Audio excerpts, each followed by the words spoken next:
Hello दोस्तों, कैसे हो? आपका स्वागत है त्रिपान स्टडी सेंटर में। आज जो हम करने जा रहे हैं पॉलिटिकल साइंस के महत्वपूर्ण चैप्टर राजनीतिक विज्ञान की ये चैप्टर जो है हर क्लास के हर बोर्ड के बच्चों के लिए अत्यंत महत्वपूर्ण है, जिनके सिलेबस में ये टॉपिक है। चलिए देखते हैं हमारा आज टॉपिक क्या है।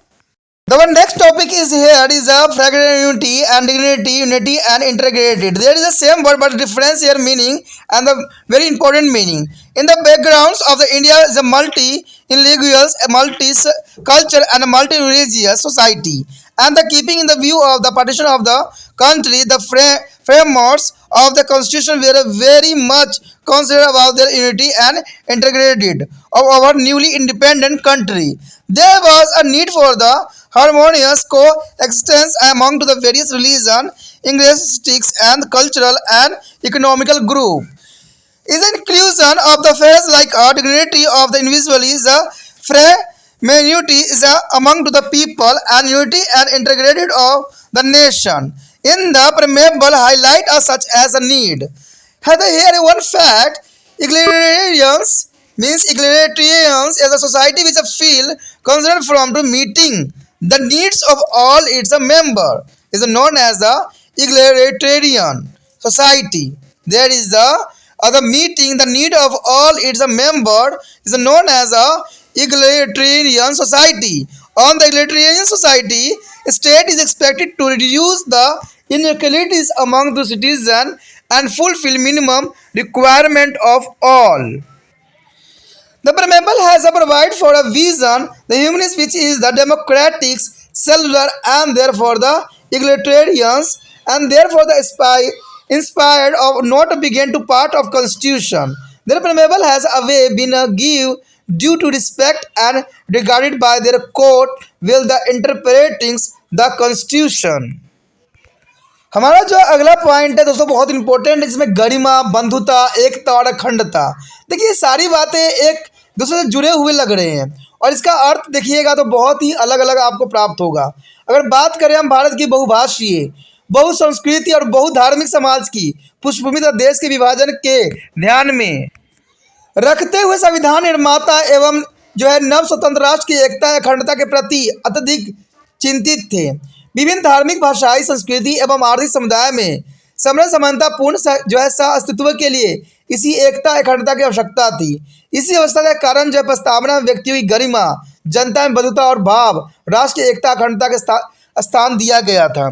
यानी देखा जाए तो कहते हैं कि भाषा और धर्म, संस्कृति ये किसी भी देश की गरिमा, जनता के जो बंधुता के रूप में देखा जा सकता है। यहाँ पर देखा जाए तो समानतावादी जो है एक फैक्ट के रूप में दिखाया गया है, जहाँ एक ऐसा समाज जो अपने सभी सदस्यों की आवश्यकता के बारे में जागरूक हो।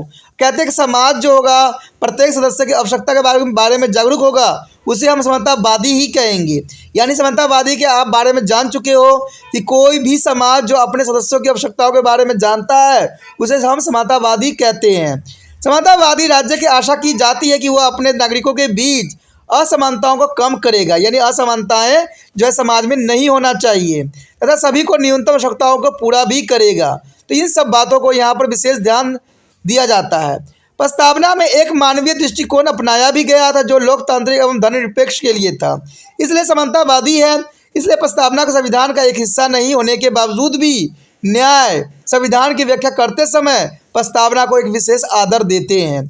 तो समानतावादी तो आप समझ ही गए हो कि कोई भी समाज अपने सदस्यों की आवश्यकताओं की जागरूक हो, उसे ही हम समानतावाद को जो है मान्यता देते हैं। इसमें जो यही बात दर्शाया जाता है कि नागरिक के साथ कोई भी असमानताएं कि जो है भेदभाव अपने समाज में नहीं होना चाहिए। सभी व्यक्तियों को एक सामान्य अधिकार एवं कहते हैं सारी अपॉर्चुनिटी सामान्य मिलने चाहिए।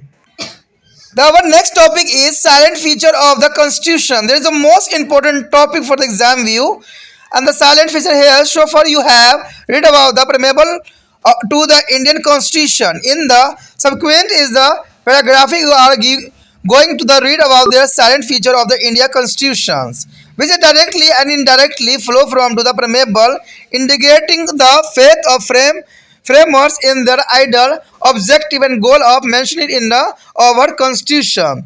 The here a written constitution. What do you mean to the written constitution? Written constitution means that India's constitution is mainly a written constitution. A written constitution is framed at a given time and come into the force are adopted on a fixed date on a document. As you have already read about their constitution was framed over to the period of 2 years, 11 months and 18 days. It was adopted to 26 November 1949 and in force on January 26, 1950 and contains a convention has a gradually evolved over to period of time and which have proved usefully in the working of the constitution.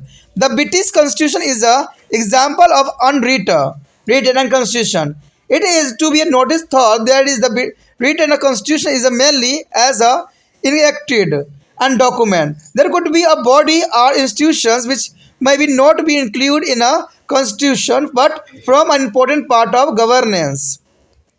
In India context, one can mention the planning commissions. It is a very important body for a country's planning and development. But planning commission was set up to the March 1950, not by the act of the parliament, nor a part of the Constitution of India. It was set up to the cabinet revolution. The Indian constitutions is a lengthless in the world. There is the Indian constitution is a lengthless, is a very big constitution. There is a all world. The original constitution has a 395 article and 8 schedules. While the constitution of USA has only 7 article, but present times is a 23 constitution of USA. अगर हम अगली point की बात करें तो यहाँ संविधान की मुख्य विशेषता के रूप में है। देखिए भारतीय संविधान की विशेषता बहुत ही महत्वपूर्ण है। कहते हैं भारत का संविधान जो है सबसे विस्तृत है और सबसे बड़ा है। अभी तक आपने भारतीय संविधान की प्रस्तावना के बारे में पढ़ा भी है और अगले अनुच्छेद में आप भारतीय संविधान की मुख्य विशेषता के बारे में पढ़ेंगे भी। कहते हैं अप्रत्यक्ष रूप से प्रस्तावना जो है संबंधित है तथा संविधान में जो है उल्लेखित आदर्शों और उद्देश्य के प्रति जो निर्माताओं के विश्वास को भी दर्शाता है। सबसे पहली बात यहाँ पर यही आता है कि लिखित संविधान, भारत का संविधान जो है लिखित संविधान के रूप में लिया गया। भारतीय संविधान मुख्य रूप से एक लिखित संविधान के रूप में है और एक लिखित संविधान निश्चित समय सीमा के अंतर्गत लिखा जाता है तथा एक दस्तावेज के रूप में किसी सुनिश्चित तारीख को अपनाया भी जाता है। देखा जाए तो भारत के संविधान के तैयार करने में काफ़ी समय लगा था, यानी 2 वर्ष 11 मास 18 दिन का समय अवधि लगा था। कहते हैं ये बहुत बड़ा संविधान के रूप में था और इसे 26 नवंबर 1949 को जो अंकित किया गया और इसे 26 जनवरी 1950 को लागू कर दिया गया। तो इसमें अगर आप कन्फ्यूज़न इस बात के लिए हो गए कि इसको 26 नवंबर 1949 को ही तैयार हो गया तो 26 जनवरी 1950 को लागू क्यों किया गया, तो इसके विषय में अगर आपने जैसे पिछले वाला वीडियो देखा होगा तो समझ में रहा होगा कि ये जो था इसलिए लागू किया गया था क्योंकि 26 जनवरी 1930 को जो है पहला हमने स्वतंत्रता दिवस के रूप में मनाया था। तो इसी दिन को याद रखने के लिए जो संविधान निर्माताओं ने 26 जनवरी 1950 को ही इसको लागू किया। इसके विपरीत अलिखित जो है संविधान क्रमिक विकास का परिणाम होता है और ये सदियों तक विकसित रीति रिवाज और परंपराओं एवं कानूनी पर आधारित होता है। ब्रिटेन के संविधान विकसित तथा अलिखित संविधान के स्वच्छ उदाहरण है। अगर हम ब्रिटेन संविधान की बात करें तो वो विकसित जरूर है लेकिन अलिखित संविधान है। भारत के संविधान में योजना आयोग का उल्लेख भी किया जा सकता है और देश के नियोजन तथा विकास के संबंधित यह जो है अत्यधिक महत्वपूर्ण संस्था के रूप में है। योजना आयोग मार्च 1950 में स्थापित हुआ था जो न तो संसद के किसी कानून द्वारा हुआ है और न ही संविधान के किसी हिस्से में इसके बारे में कोई भी बात वर्णित है। यह मंत्रिमंडलीय प्रस्ताव के माध्यम से ही स्थापित हुआ है और विश्व में सबसे अधिक विद्य यानी संविधान भारत का ही संविधान है। विहद का मतलब होता है कि सबसे बड़ा संविधान जो है भारत का ही संविधान है। भारत के आरंभिक संविधान में देखा जाए तो 395 अनुच्छेद है तथा 8 जो है अनुसूचित है, जबकि अमेरिका के संविधान जब बनाई गई थी उस समय सिर्फ 7 अनुच्छेद थे। अभी के समय जो है 23 अनुच्छेद के रूप में बदल चुका है। तो कहते हैं संशोधित करके कुछ ही बढ़े हैं, लेकिन अगर देखा जाए तो भारत का संविधान बहुत विस्तृत और बहुत ही जटिल है। The next feature of constitution here a combination of the rigidity and flexibility. There is the most important for the feature here the Indian Constitution is the unique example of combination of the rigidity and the flexibility. The rigidity and flexibility here, the Constitution may be called to the rigidity of flexibility on the basis of the amending of procedure. In a graded is a Constitution amended of the constitution is not be easy. The constitution of USA is Switzerland, Australia are considered regulated constitution. While the British constitution is considered flexible because amendment is procedure easily and simple. And the Constitution of India provides three categories of amendments. In the first category, the amendment can be done by the two House of Parliament, simply majority of a member and president, and voting before a sending of it is a president assent. In the second category of amendment required a special majority. Such an amendment can be passed by the each house of parliament by majority of the total number of that house as well as the 2 upon 3 as a majority of member. And present and voting in the each house of is a parliament as a sent to be a president of the senate which cannot be denied. In the third category of is that there is special majority mentioning in the second category. The same has the approved also by the list of 50% of the state legislature. Thus, you see that the Indian Constitution provides for their types of amendment is a ranking from a simple most difficulty procedure depending on the nature of the amendment. The next feature here is a federal politics. Is a federal is a politics. India has adopted to the federal structure. In the federation, there is a two distinct level of government. There is a one government for the whole country which is called the union and central government. Also, there is a government for the each unit state. The United States of the America is a federation where is the United Kingdom, Britain has a unitaries from to the government in a unitaries structure. There is only one government for the whole countries and the power is a centralized. And there is a constitution of India does not be used to term of federal state. It said that India is a union of state. There is a distribution of power between the union, central government and the state government. So the India is a federation such as the distribution of function become necessary. There are three lists of power such as a union list, a state list and the concurrent list. There are three lists is the most important here are the union list, state list and the concurrent list. This list has been explained in the lesson 8 in detail. On the basis of the distribution, India may be called federal system. The supremacy of the judiciary as a stimuli feature of federation so that a constitution could be interpreted is a imperial. In India, the Supreme Court has been established to the is a guard of constitution. However, in the case of India, federalism's more power has been to given the union government in an administrative, legislative, and financially and judicially matter.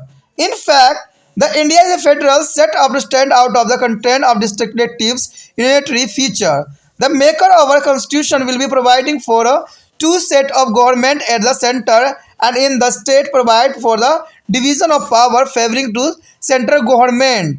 An appointment of the head of the state government by the central government and single unified juridically single citizenship and negate the united nature of our federalism. Therefore, it is said that India has a duplicit federal set up. The one fact here is come is a quasi-federal. What do you mean the federal? It is mean to the federal set of where is the disappear is having two clear set of the government, center and the state, more power given to the central government. And here is a parliamentary democracy. The parliamentary democracy here, India has a parliamentary form of democracy. This has been adopted from the British system. In a parliamentary democracy, there is a close relationship between to the legislatures and the executives. The cabinet is selected from to among to the member of legislature, and there is a cabinet is responsible for the latter. In fact, the cabinet hold office so long as it enjoy the confidence of the legislatures. In this form of the democracy, the head of state is nominal, and India is a presidential is the head of the state. Constitutionally, is the president enjoy the numerous power, but the practice of the council minister headed by the prime minister and which really exercise the power. The president act on the advice of the prime minister of the council minister. हमारा जो topic आया है कठोर एवं लचीलेपन का सम्मिश्रण। देखिए भारतीय संविधान जो है कठोरता एवं लचीलेपन की सम्मिश्रण का जो है अनूठा उदाहरण है। कहते हैं संशोधन प्रक्रिया के आधार पर एक संविधान को कठोर अथवा लचीला कहा जा सकता है। कठोर संविधान को आसानी से संशोधित नहीं किया जा सकता है। संयुक्त राज्य अमेरिका, स्विट्जरलैंड और ऑस्ट्रेलिया के संविधान कठोर संविधान के श्रेणी में आते हैं और वहाँ पर कोई भी जो है संशोधन होने के लिए बहुत बड़े प्रोसेस से गुजरना पड़ता है। कहते हैं जब संविधान अमेरिका में बनाई गई थी तो उसमें 7 ही जो था अनुच्छेद था। अभी तक जो बढ़ के जो है 23 तक ही पहुंचा है। लेकिन अगर भारत का देखा जाए तो कई हद तक जो है 395 जो है संशोधन हो चुका है और न जाने कितने जो है संशोधन भी हुए हैं। इसका अर्थ ये हुआ कि भारत का संविधान जो है वो लचीला है। लेकिन अगर देखा जाए तो कहते हैं संयुक्त राज्य अमेरिका, स्विट्जरलैंड, ऑस्ट्रेलिया के संविधान जो है काफ़ी कठोर है और इसको जो है संशोधन करना बहुत ही दुर्गम कार्य है। क्योंकि ब्रिटेन का संविधान लचीला है क्योंकि उसकी संशोधन प्रक्रिया आसान व साधारण है। भारत के संविधान में संशोधन की 3 विधियां दी गई है। पहली विधि के अनुसार संशोधन साधारण बहुमत द्वारा ही होती है, जिसमें संसद के दोनों सदनों में उपस्थित सदस्यों के बहुमत के संशोधन किया जाता है और इसके बाद राष्ट्रपति को हस्ताक्षर के लिए भेज दिया जाता है। दूसरी विधि में संशोधन के लिए विशेष बहुमत की आवश्यकता होती है और यह संशोधन सदन के दोनों सदनों के कुल सदस्यों तथा प्रत्येक सदन के 2/3 उपस्थिति सदस्य के जो है मतदान के द्वारा पारित भी किया जाता है। और तीसरी विधि में जो है विशेष बहुमत जो है दूसरी विधि में लिखा है को अलावा 50% राज्य के विधानसभाओं द्वारा भी पारित होना आवश्यक होता है। इसलिए आपने देखा ही होगा कि भारतीय संविधान संशोधन में साधारण से लेकर कठोर प्रक्रिया को भी संशोधन की प्रक्रिया के अनुसार अपनाया जा सकता है। उसके पश्चात हमारा जो है भारत का देखा जाए तो संघात्मक राज्य व्यवस्था है। भारत में संघीय व्यवस्था को अपनाया भी गया है और संघीय व्यवस्था में 2 संसद सत्रों को पर सरकार होती है। कहते हैं पूरे देश की एक सरकार होती है जिसे संघ अथवा केंद्रीय सरकार कहते हैं। इसके अतिरिक्त जो है प्रत्येक इकाई अथवा राज्य की भी एक सरकार होती है। संयुक्त राज्य अमेरिका में संघात्मक सरकार है जबकि इंग्लैंड में एकात्मक सरकार की व्यवस्था की गई है।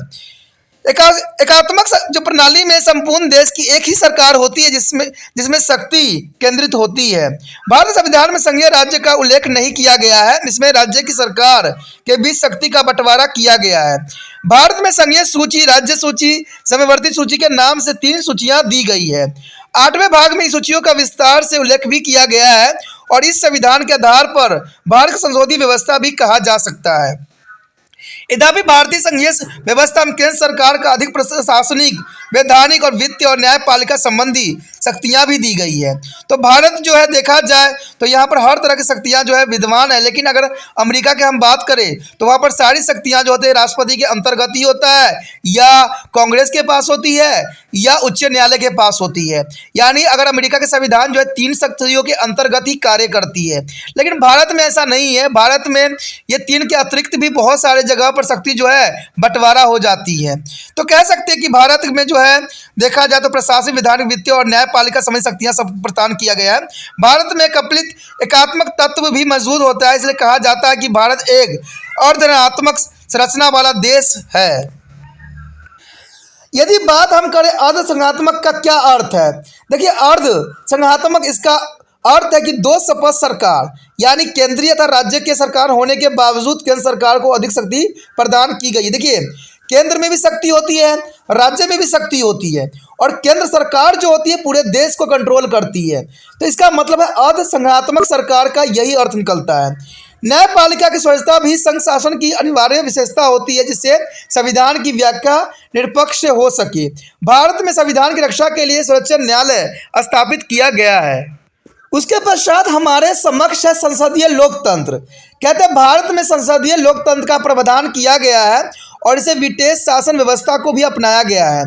संसदीय लोकतंत्र में विधानमंडल तथा कार्यपालिका में घनिष्ठ संबंध माना गया है और मंत्रिमंडल का चयन विधानमंडल से होता है और मंत्रिमंडल विधायक के प्रति उत्तरदायी भी होता है। इसलिए मंत्रिमंडल के अध्यक्ष और विधानमंडल का विश्वास प्राप्त रहने तक ही जो है पदासीन रह सकता है। तो इसमें कोई दो राय नहीं है कि मंत्रिमंडल के सदस्य मंत्रिमंडल का विश्वास प्राप्त रहने तक ही अपने पद पर रह सकता है। सर्वसाधारण तौर पर अध्यक्ष नाम मात्र का अध्यक्ष होता है। भारत में राज्य का अध्यक्ष जो है राष्ट्रपति होते हैं और राष्ट्रपति जो है सिर्फ नाम मात्र के यहाँ राष्ट्रपति होते हैं। उनके सारे कार्य प्रधानमंत्री के अंतर्गत किया जाता है। सर्वसाधारण तौर पर उसके बहुत सी शक्तियाँ प्राप्त है, परंतु वास्तव में वो इसका प्रयोग कभी नहीं करता है। प्रधानमंत्री नेतृत्व में मंत्रिपरिषद की ही इन शक्तियों का प्रयोग करता है और प्रधानमंत्री तथा मंत्रिपरिषद की सलाह के अनुसार राष्ट्रपति का कार्य करता है। यानी देखा जाए तो भारत में जो राष्ट्रपति अध्यक्ष तो होते हैं लेकिन उनका जो है कार्य प्रणाली नहीं रहता है, यानी ये नाम मात्र का ही होता है। सारे शक्ति जो होते हैं प्रधानमंत्री के पास होता है और ये प्रधानमंत्री जो है अपने कैबिनेट मिनिस्टरों को ये शक्तियां जो है बांट देते हैं। तो इस प्रकार जो है हमारा संसदीय लोकतंत्र में जो है प्रावधान किया गया।